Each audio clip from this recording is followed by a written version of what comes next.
মিরসরাই একটি বিয়ে বাড়িতে ডাকাতির ঘটনা ঘটেছে। দিবাগত রাত 2:55 চট্টগ্রাম জেলার মিরসরাই উপজেলার 8 নং দুর্গাপুর ইউনিয়নের 1 নং ওয়ার্ডের হাজীসরাই গ্রামের নুরুল আমিন ভূঁইয়া বাড়িতে ডাকাতির ঘটনা ঘটছে। যেটা হচ্ছে যে তোমার গত পরশুদিন আমার বাগ্নি গায়ে উঠে গেছে, গতকালকে বিয়ে গেছে। আমাদের প্রায় 1000+ মানুষজনের অ্যারেঞ্জমেন্ট ছিল, আত্মীয় স্বজন আসছে, সবাই আসছে। কনে বর বিদায় দিতে দিতে আমাদের মাগরিবের আজান হয়। মাগরিবের আজানের পরে এবং এশার আগে কনে আর বর বিদায় করে। এ বিষয়ে আনোয়ার মেম্বার বলেন, বোনের বাড়িতে দুর্ধর্ষ ডাকাতির ঘটনা ঘটে ওই বাড়িতে। গতকাল শুক্রবার বিয়ে হয়েছে, আজ শনিবার বউ ভাত ছিল। তখন আমি তাৎক্ষণিক বাইরেই করতাম, আমার ছেলে সহ হাতে মোবাইল, ডাকাত আওয়াজ যখন দিচ্ছি তখন ডাকাত করে।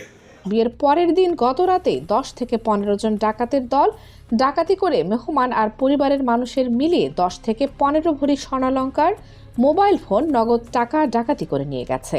তিনি আরও জানান, আমাদের বাড়িতে দূরে অন্য একটি বাড়িতে হানা দেয়। সেখানে তারা দেওয়াল টপকে বাড়িতে প্রবেশ করে। যখন দেখছে ওইখানে কোনো পরিবার থাকে না, তখন ডাকাত দলেরা আমার বোনের বাড়িতে হানা দেয় এবং ঘরের লোকজন ও মেহমানদের বেঁধে রেখে তারা সবকিছু নিয়ে যায়। এ বিষয়ে জানতে চাইলে জোরারগঞ্জ থানার ভারপ্রাপ্ত কর্মকর্তা আব্দুল হালিম বলেন, রাতে যে বাড়িতে ডাকাতি হয়েছে তার আশেপাশে আমাদের টহল টিম ও স্থানীয় গ্রাম পাহারাদার ছিল।